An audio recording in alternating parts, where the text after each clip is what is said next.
What's up, what's up? You are now listening to FYI FLI The Podcast, and I'm your host, Hassan Thomas, along with Remy, and we are here to share tools on how millennials can budget, save, invest, and understand student debt and credit to achieve financial freedom. If you're a high school student, college student, or someone who's interested in gaining more financial insight, this podcast is for you. I'm trying to give me a bag. I'm trying to give me a bag. I'm trying to give me a bag. I'm trying to give me a bag. I'm trying to give me a bag. I'm trying to give me a bag. What's up, my fly folks out there? How y'all doing? I hope y'all doing all right. My name's Hassan Thomas, a.k.a. CEO Sonny. Primetime Junior, baby. And I'm here with the big general, Remy G. What's up, bro? How you feeling? What's up, man? You already know I'm feeling good. Let's get it. Yes, sir. We're happy to be back for another season of FYI FLI The Podcast. Season 2, man, we here. Well, here at FYI FLI, we like to start off the show with a meaningful quote about money. And y'all know this is a show about financial literacy. And financial literacy at its simplest is understanding not only how to budget your money, but being able to save and grow your money effectively and efficiently. So today's quote comes from Henry Ford. Anyone who stops learning is old, whether at 20 or 80. Anyone who keeps learning stays young. And this quote really means a lot to us because today we have a very special episode. You know, I'm always really excited to see reviews and testimonials from my audience that are changing their financial situations just from listening to our show. But when I received a call from my nana telling me that she raised her credit score and started her own business, it really hit home. So I want to do a special episode to share her story because no matter your age, no matter your financial background, if you put your mind to something and have the proper education, you can accomplish anything you want to do. And of course, you got to put God first. For sure, G. So today we'll be hearing from my nana who raised her credit score above 700 and has also started her own business.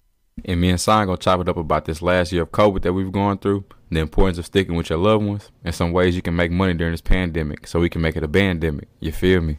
Nah, for real. So let's get active. You know, bro, coming off 2019, I was expecting so much from 2020. It all started when Kobe died. That shook me up for real. Yeah, bro, nobody was expecting that. That was like when Michael Jackson died. It seemed like the whole world stopped. But even after that, bro, we were still making the best of the year. We had just brought the American Marketing Association to our school, Maryville College. I just presented my app and online curriculum to our dean. And you and Sleepover just had your first performance. Like we did all that in a 3-month span. And then that day came, bro. I'll never forget. Man, I already know what you're talking about. Yup, March 16th, 2020. When we had to cancel our spring break trip to Vegas. Yeah, I know you was hurt. And that was your last spring break, too. Man, we had a 10-bed villa right off the strip in Vegas. It was about to be hangover full in that joint. Yeah, we was going to be teed up. But it's all right. We all still alive by the grace of God. Because, you know, a lot of people didn't make it out this year. You right, General. This year has definitely been one for the history books, bro. I think one of the biggest lessons that COVID-19 has taught us is that we have to be adaptable.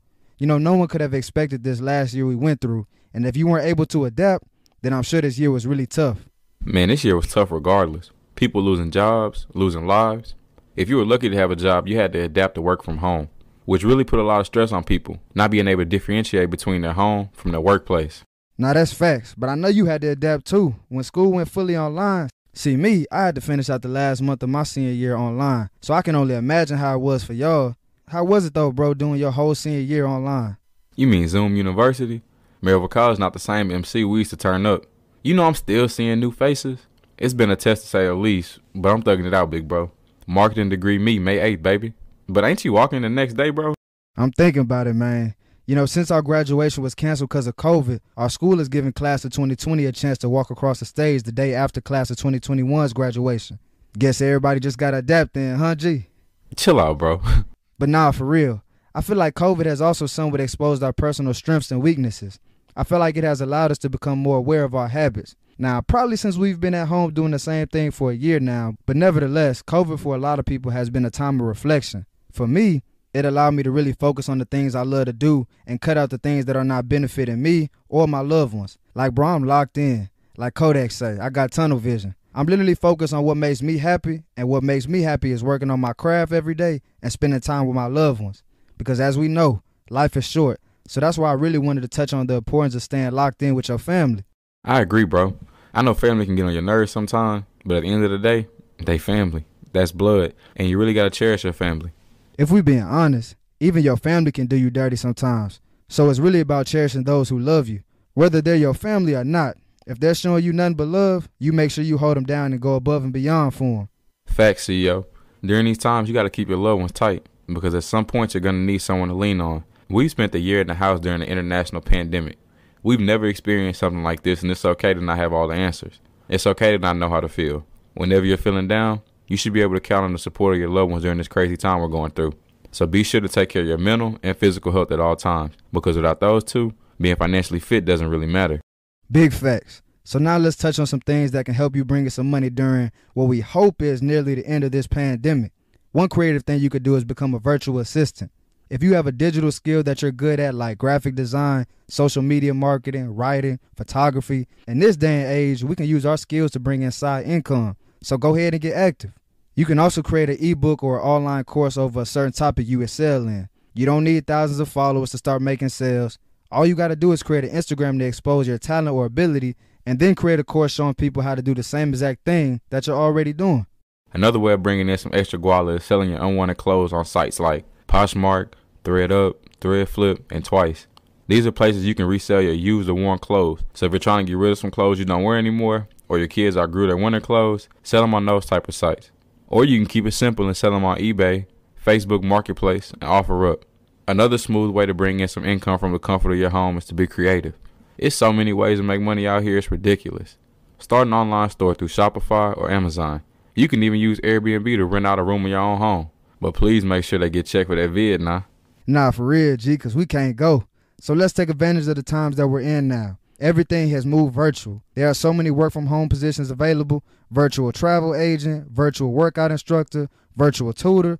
I'm telling you, it's so much that's been taken online now. So if you're not locked in with this online digital world, you're going to lose, period. It's time to tap in.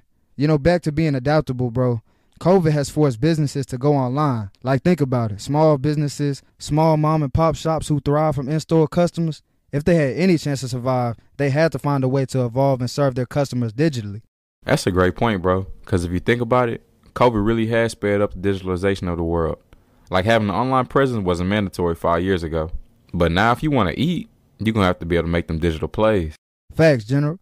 But we're going to take a quick break and slide into our insightful interview with my nana, Miss Pamela Thomas. Let's get it.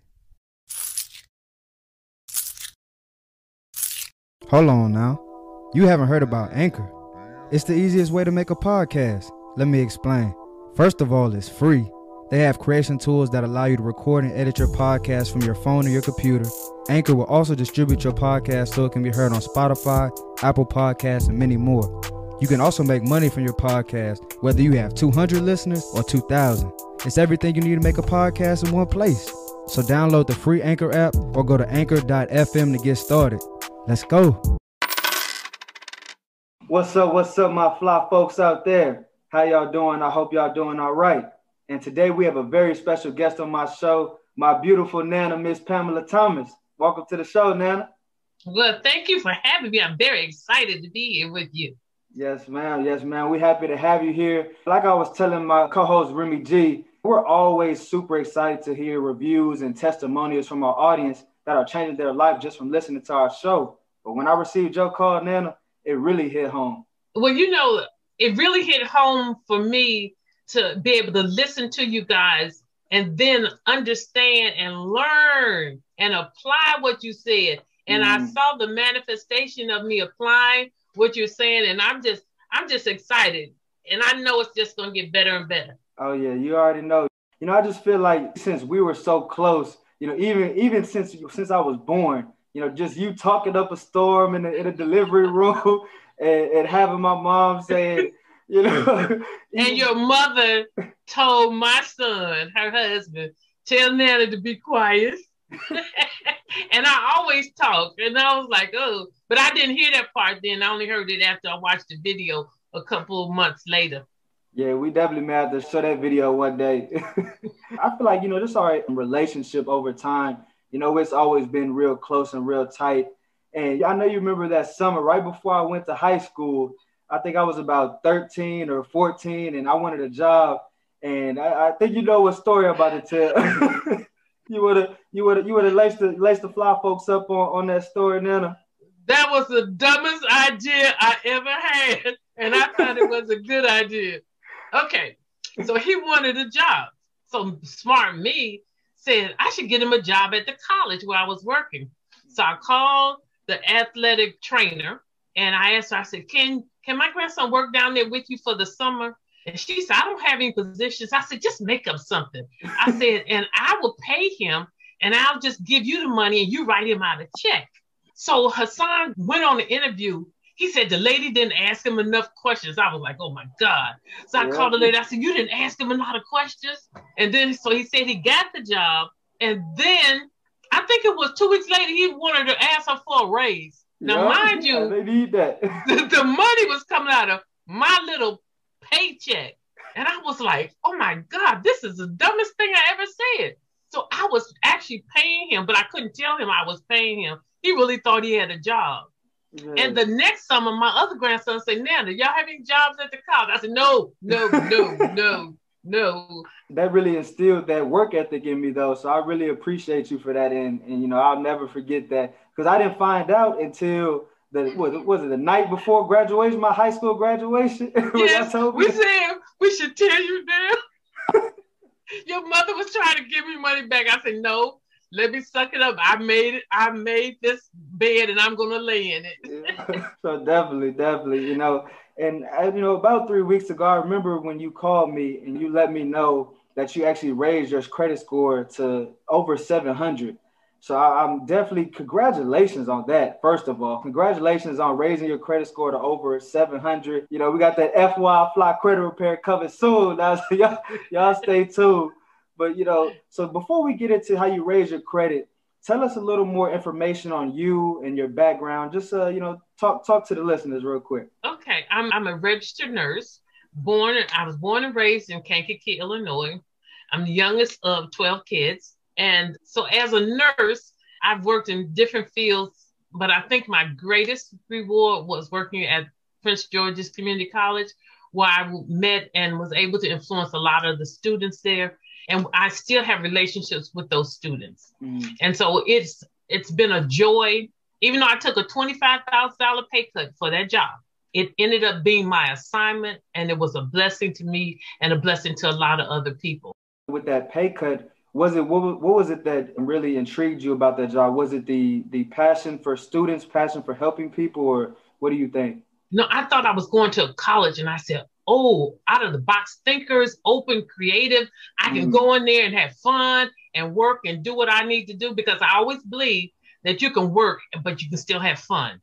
Definitely. And so I said, I'm going to go in here and see what I can do. But I want to tell you, I took the job as a nurse, and 2 months later, the coordinator quit, and they told me to apply for the job. I didn't want to apply for the job because it meant responsibility. But I heard the voice of God say, I'm giving you the job. I went to the interview. I self-sabotaged during that interview.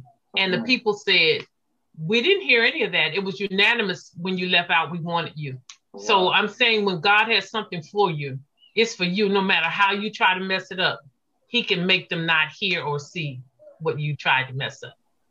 Big facts, Nana, big facts. So talk to us now, you know, so what were some of the things that you learned from the podcast that really allowed you to go out there and raise your credit score? Because honestly, one of the main goals for our podcast is to inspire people and actually give them actionable steps that they can take to improve their overall finance. I learned that I need to look at my bank account, which I wasn't looking at it at all. A lot of people. I need to look at it every day and make sure that, you know, they're not taking anything from me that they shouldn't. I learned that I talked to the bank because I had 3-4 accounts with them and they were charging me $10 a month. Mm-hmm. And I went and told them that since I have these accounts with you, you shouldn't be charging me for any of these. So they put those fees back into my account. Okay. I learned that from you guys. I learned to not spend all my money and to save some, and don't go to buy the first thing I see. Really, if I needed to save for it or think about it for a couple of days before you go buy it. Mm. I don't use my credit card as much. I pull my credit card out in a minute, but now I don't. And I'm paying down my credit cards. And so I'm very excited about that. And I learned that I need to have more than one stream of income and to invest in more than one area. Definitely that diversification. But the one big thing that you said was paying down that debt. So when you pay down that debt, you're lowering your credit utilization rate. And the average credit utilization rate should be below 30%. So by you paying down those debts was lowering your credit utilization, which raised your credit score above that 700. So we're definitely happy that we could, give you those type of advice, give you those tips. We have great guests come on there and talk about credit and the different ways that you can raise your credit score. So that was huge. So what was the credit education like coming up? Because, we still don't learn about it today in school. And, if our parents didn't teach us, we aren't going to know about credit until we try to get a home, a car, a credit card, and end up, getting denied for it. So what was the credit education like, and how did you initially learn about credit? We weren't taught anything about credit, even in our house. I remember my parents counting out pennies and nickels to pay the insurance man, to pay the milkman. Now, remember, this was in the 50s and 60s. So my father made $50 a week with all of us, but we were never without food. We never had anything turned off, but they didn't teach us about finance and about money or about credit. I really didn't learn about credit when I got my first job. I got me a United Airlines credit card only so I could fly home when I wanted to fly home.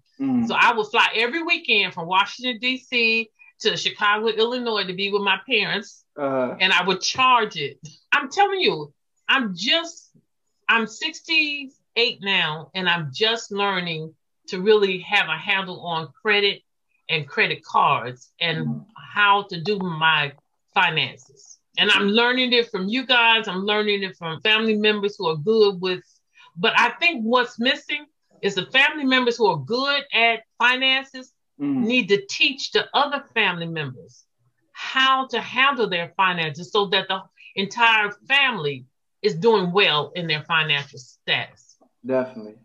And I feel like that's what, the Black community is doing now by being able to have these podcasts, by being able to be out there and, reach people that we weren't able to reach before. We weren't in the podcasting game, 5-6 years ago, but now people are starting to wake up so we can put on and acknowledge and enlighten our community. So that's very important because not only does credit, affect your everyday decisions, but credit can open up business opportunities. Credit can allow you to not pay a very high interest rate on your mortgage or on your new car.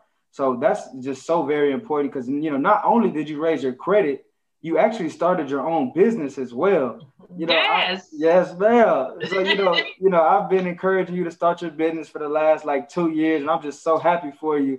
Your mother been trying to get me to do it for 20 years.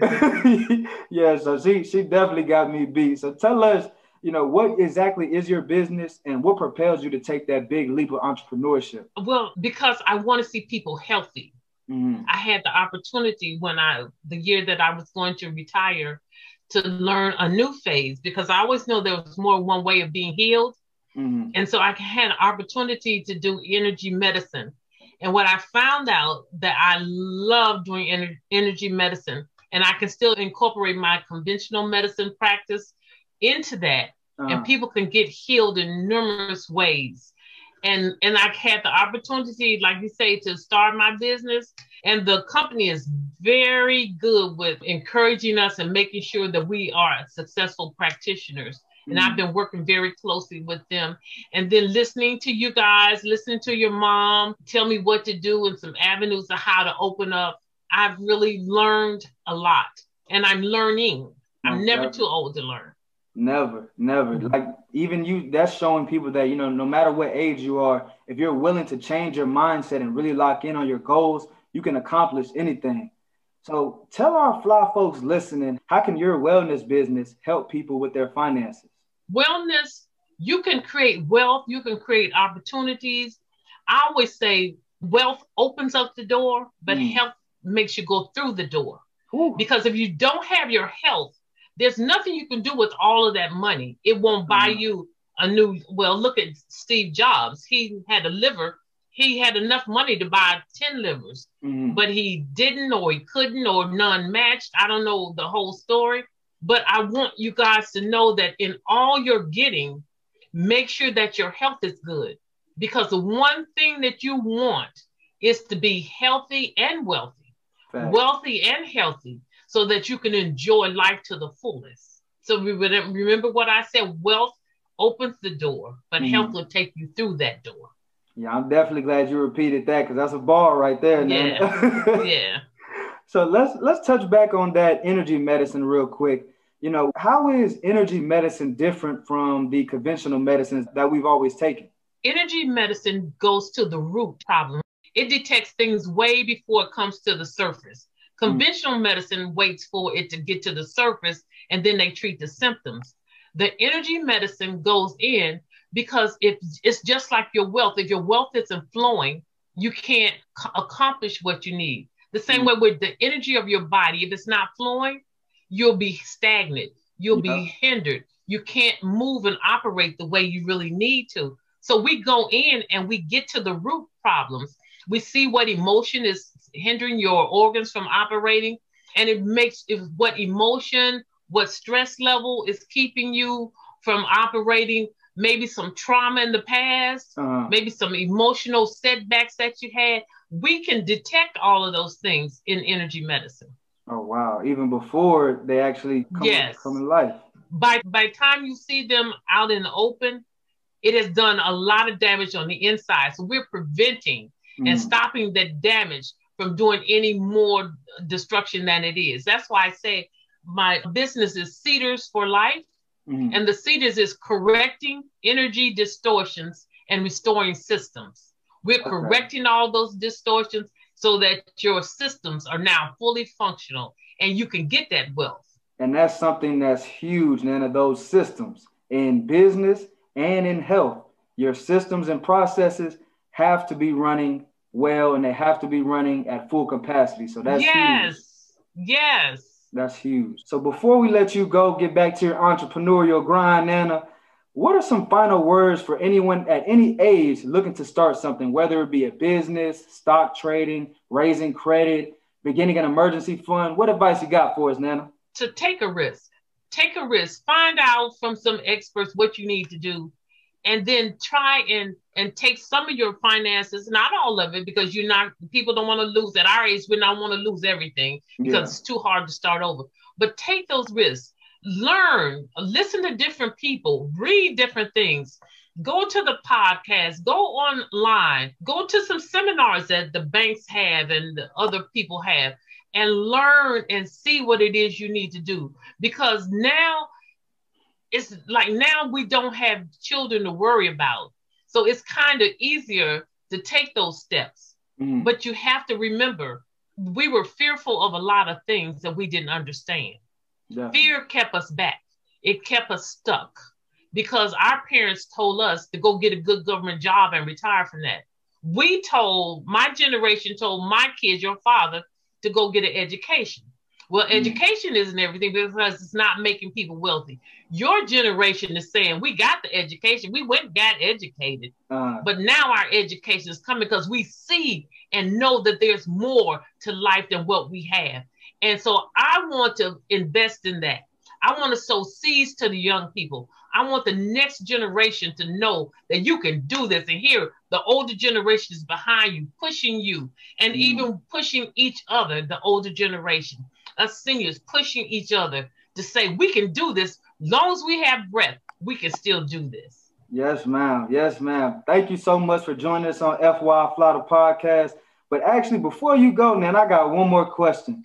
You know, from you being 21, seeing my dad turn 21 and then, seeing me turn 21 last year, can you speak on how fast time actually goes and why we should start getting those finances and our health right at this moment instead of waiting to 30s, 40s, and 50s? Yes. Oh, my God. I'm telling you, it doesn't seem like I lived 68 years. And I know I have more years behind me than I have ahead of me. And I want to make these years ahead of me be so impactful.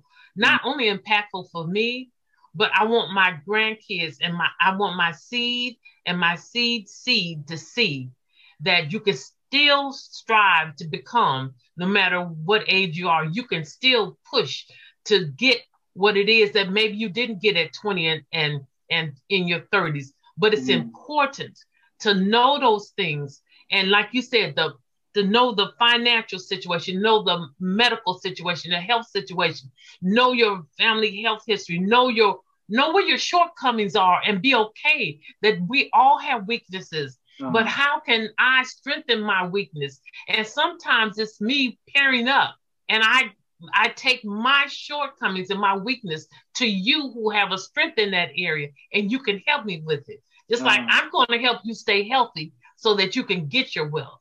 I'm going to help your friends stay healthy. So I'm going to help the people on the podcast who want to be helped, help them to stay healthy. 20s, 30s, 40s, and 50s go so fast. Guys, live your best life. Live it with wealth. Live it with purpose. Live it with integrity. Live it with health. Because those things will make you have a great and prosperous and healthy life. Go on now. You better talk that. You better talk that, Daddy. Y'all better come to the Thomases for health and wealth now. Come to Hassan Thomas for that wealth and Miss Pam Thomas for that health now. Like I said, I really appreciate you for joining us on FYI FLI The Podcast.